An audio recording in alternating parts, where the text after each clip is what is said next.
webinar. My name is Anna Lee, and I'm here today with Hilary Blackstock and Dave and Angela from Kaizen Exercise Physiologists. Before I hand over to Hilary, who will introduce you to today's presenters, I'll just let you know that if at any time you have any questions for Dave or Angela, you can actually type them into the questions section of the GoToWebinar control panel that's on your screen. So just in the questions section there, you can type any questions you have, and at the end of the session we'll pass them on to Dave and Angela and they'll answer them for everyone to hear. Let me pass you over now to Hilary to introduce the guys to you. Thanks, Hilary.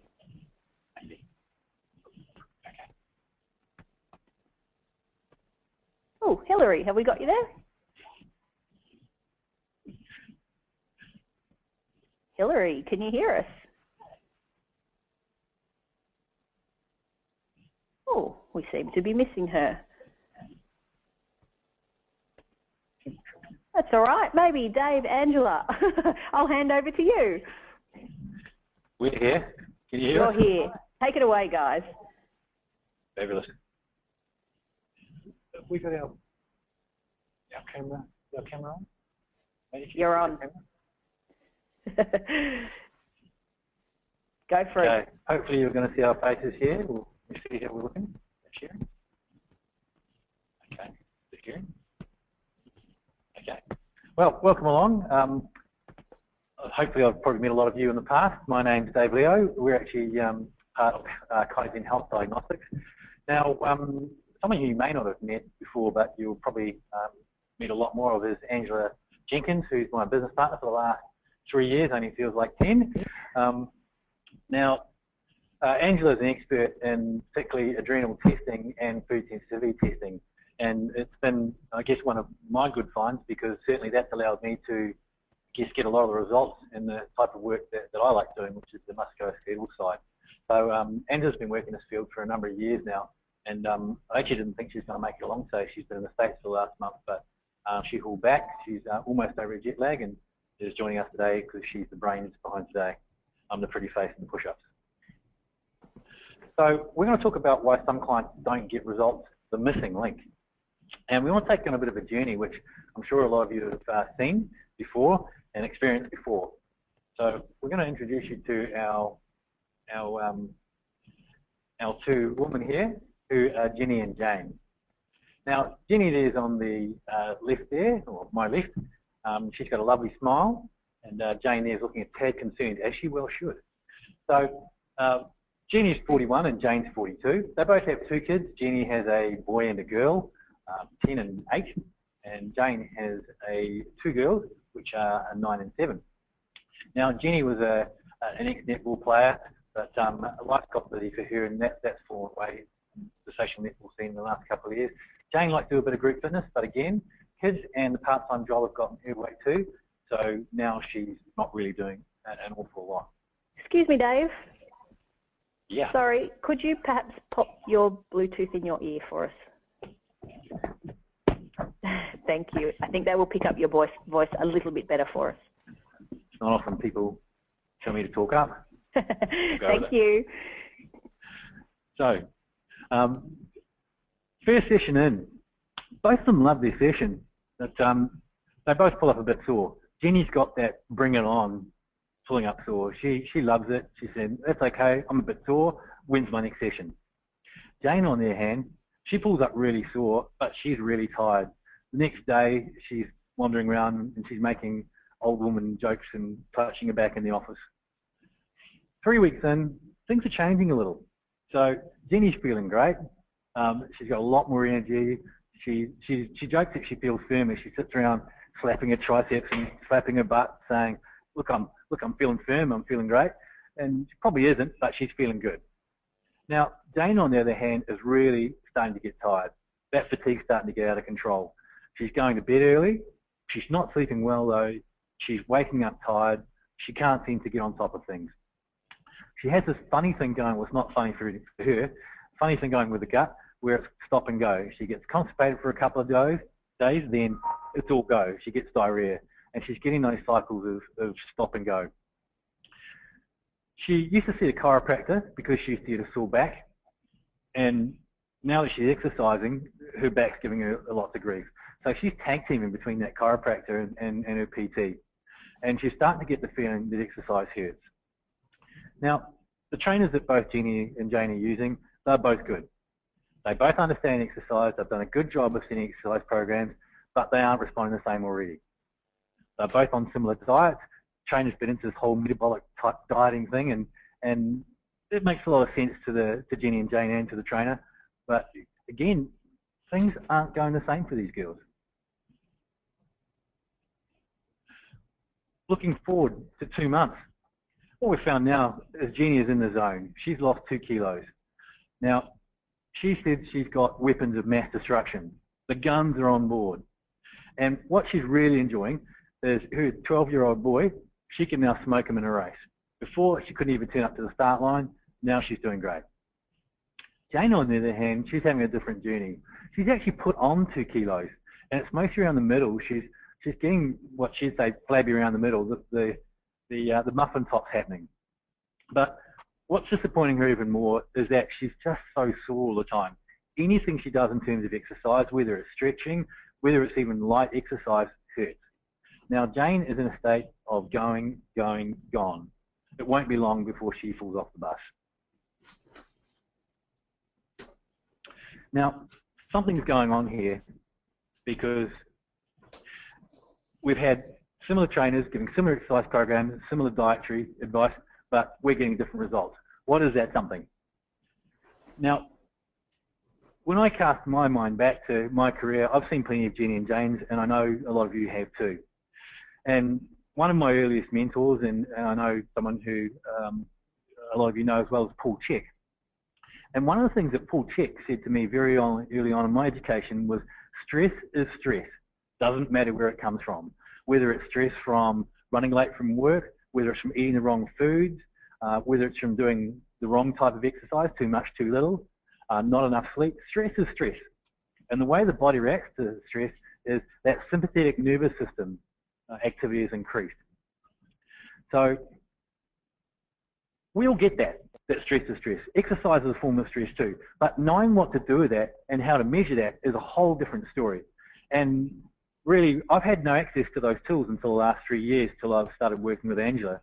And to my utter disappointment and disgust, the body is not all about levers and muscles and joints. If it was, my job would be so easy. But when we're getting more complex cases, we're getting people who aren't sleeping well, who have got gut problems, who have got not only sore shoulders but a sore back, and that pain's moving around and it's been sitting for a long time. Those are complex cases. And if you're working with complex cases, you need a lot more tools. If I've got a whiteboard behind me, I'm not sure if you guys can see my feet here, but I've got a whiteboard behind me on the wall. If I want to put a whiteboard on the wall, I probably need a spirit level, I need a drill, and maybe a screwdriver and a hammer. That's all I need. Simple tools for a simple job. When we're working with complex clients who've got a lot going on, we need a lot more tools. And some of those tools we need, I guess, are pretty techo. And these are the tools that we're going to introduce you to, that are the tools I always wanted and always wanted available, and I guess now I have, and we want to share those with you. So I'm going to pass over to Angela now, who's going to take you through, I guess, some of the tools we're using and some of the tools that she's put together for Kaizen Health Diagnostics.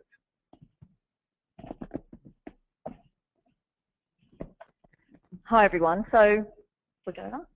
You know, I'm sure a lot of you can relate to this. If not for yourself, a lot of your trainers can relate to this. But in today's world, we are just bombarded by so many different stresses. You know, people are saying 40 is the new 30, but, you know, stress is becoming the new normal. You know, from the moment we wake up to the moment we go to bed, we just have so many different stresses. We have physical stresses from joint pain and injuries. We have emotional stresses like arguments with our husbands, trying to get the kids ready for school. Everyone has financial stresses. We've got nutritional stresses from all the foods that the wrong foods that we're eating, and it's just boom, boom, boom. It's just stress on our body.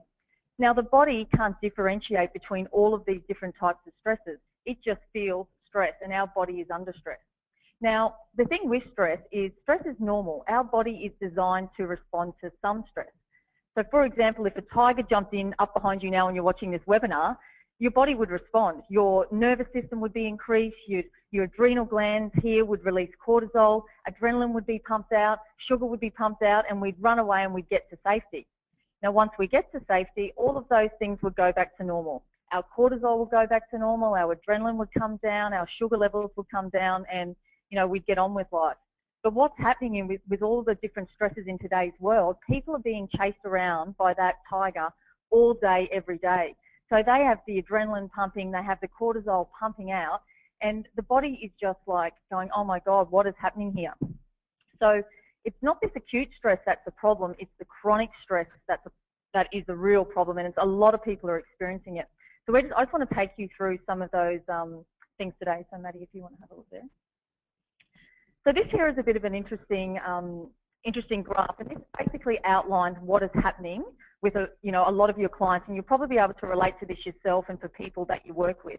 So if you have a look there on the graph, we've got cortisol up the side, which is your stress hormone, and along the bottom we've got basically the progression of chronic stress and what happens. So in the green area there, that's normal. So that's where we're meant to be. That's a normal level of cortisol. Now as we move up into that yellow phase, that's when our body is under stress. So we're meant to move up to that yellow phase and then drop back down to normal.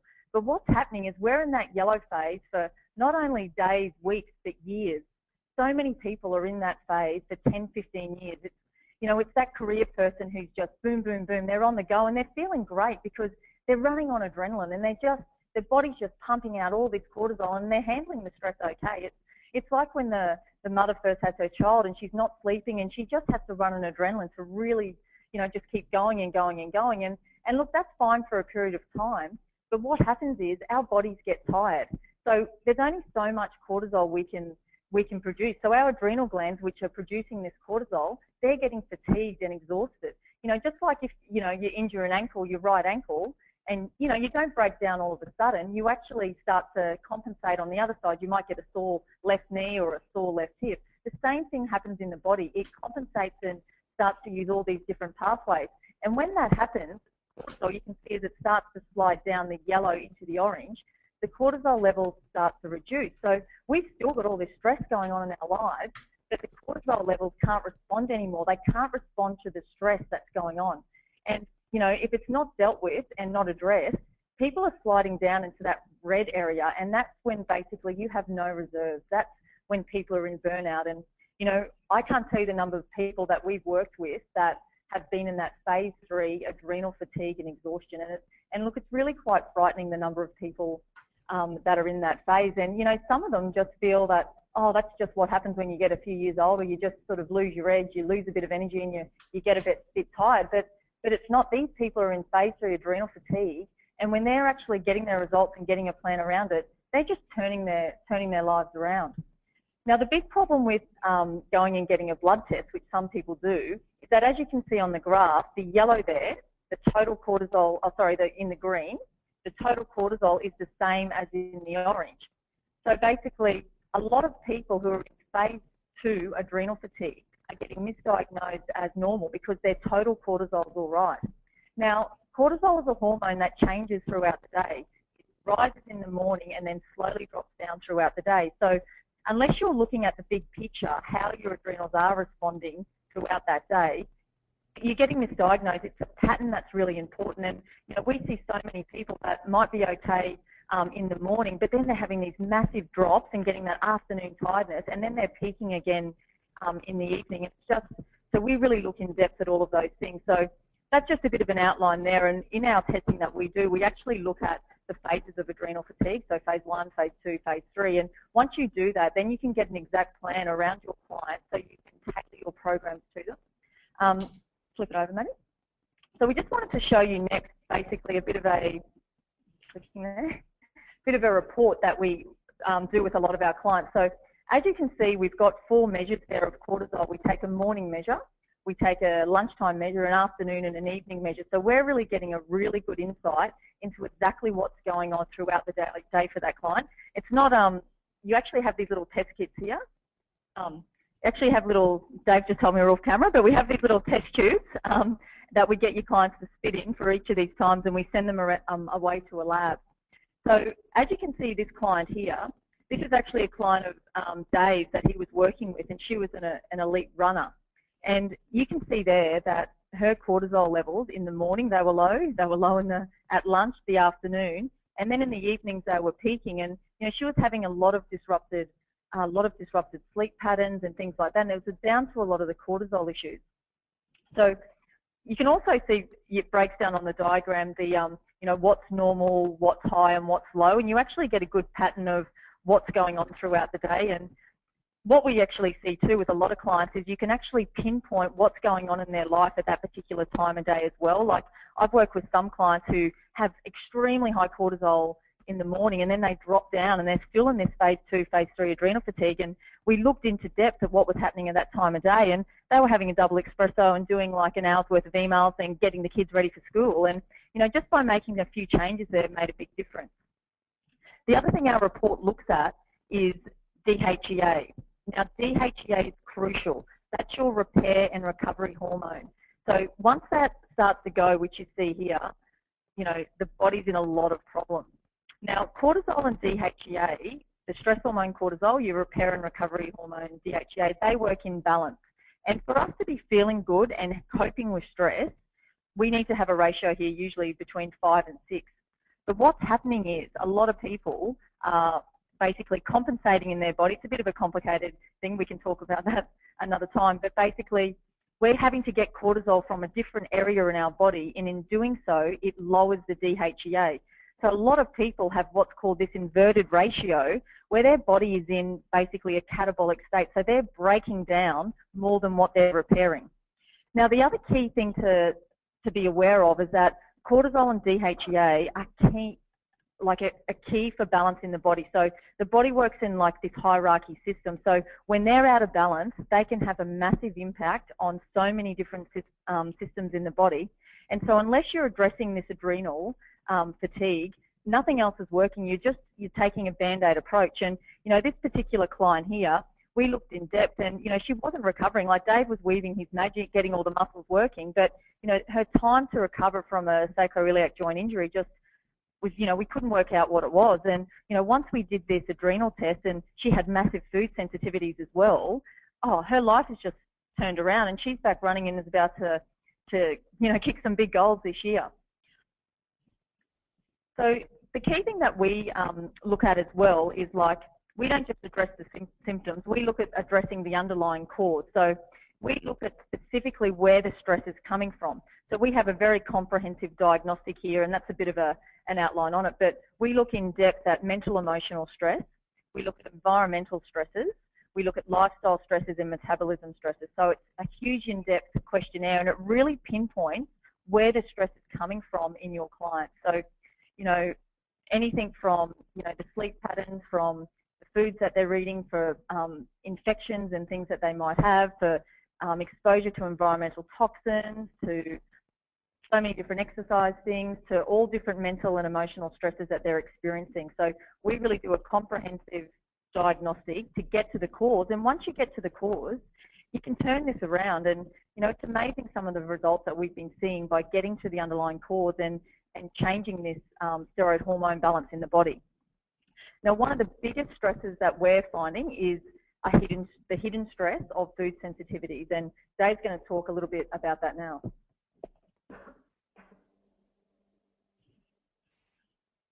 Oh, we're on. My clicker sometimes decides to work and sometimes it doesn't. It's kind of fun, you guys not seeing me here, because I'm sitting there practicing my breakdancing moves while Angela's talking, which is kind of fun. It would look slightly less keep that mic up for us too, Dave, if you could. Thank you. Now, I want to talk about food intolerance and food sensitivities. Now, they're the same thing, by the way. Those terms are used interchangeably, but they shouldn't be confused with a proper food allergy. Now, food allergies, and Angela's got a fun one of these. If Angela has prawns, she swells up, like she lips like Jagger, and she can't breathe and she keels over. So I keep trying to slip them into her food.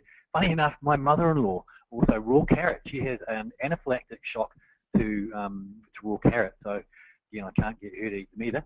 So, woman in my life.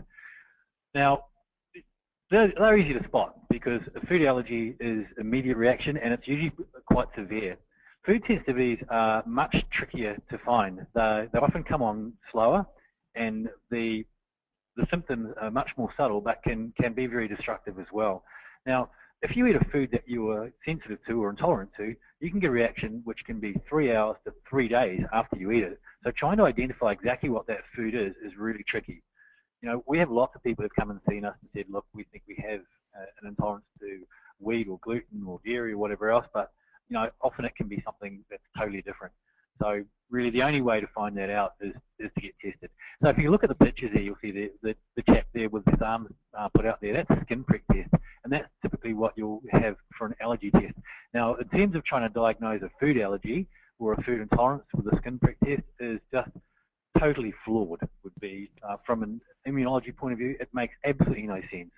That test is useful if you've got an airborne allergy to, let's say, dust mites or cat hair or whatever else, but in terms of looking from a food perspective, no way.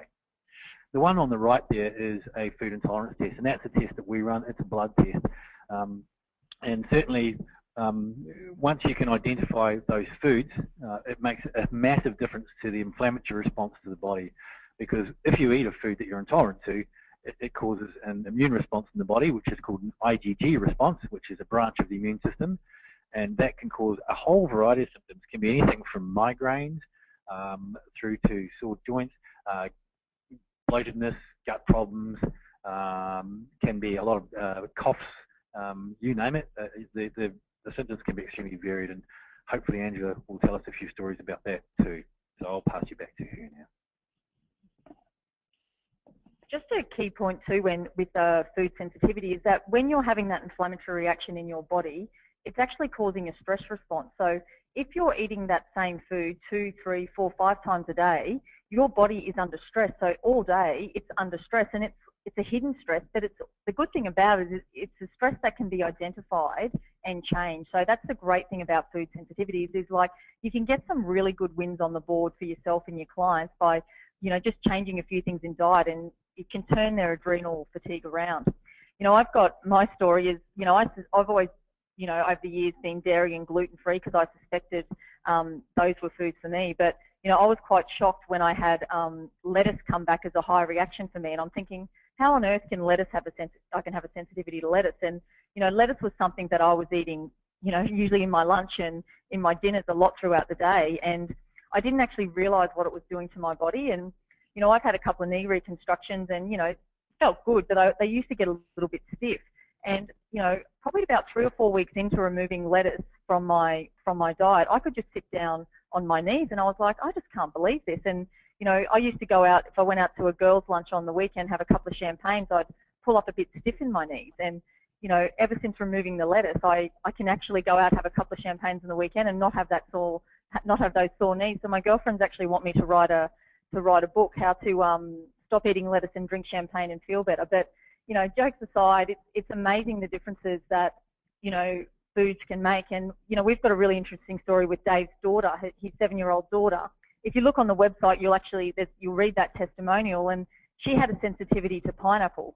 Now, she's someone who's always suffered a lot of eczema and had tummy pains and things like that. And ever since removing pineapple from her diet, she, probably about a month or so in, Dave, probably about a month or so into making those food changes, the eczema pretty much disappeared, and she walked out and said, Daddy, my tummy doesn't hurt anymore. So, you know, it's just an amazing win. And what's great about that too is his daughter won't be under stress, that chronic stress for, you know, she might get stressed sometime in her life, but she won't be getting that chronic stress from a food sensitivity. And, you know, we just see so many stories like that in our life and within our clients. And, you know, dairy is something that comes back a lot for clients. And, you know, when they remove dairy, it's amazing the differences it can make. And particularly a lot of people are loading up on dairy in the morning with milk and big lattes and, you know, yogurt on their cereals and things like that. And, you know, people in particular who had a high cortisol response in the morning, by changing those things, it's really turning around.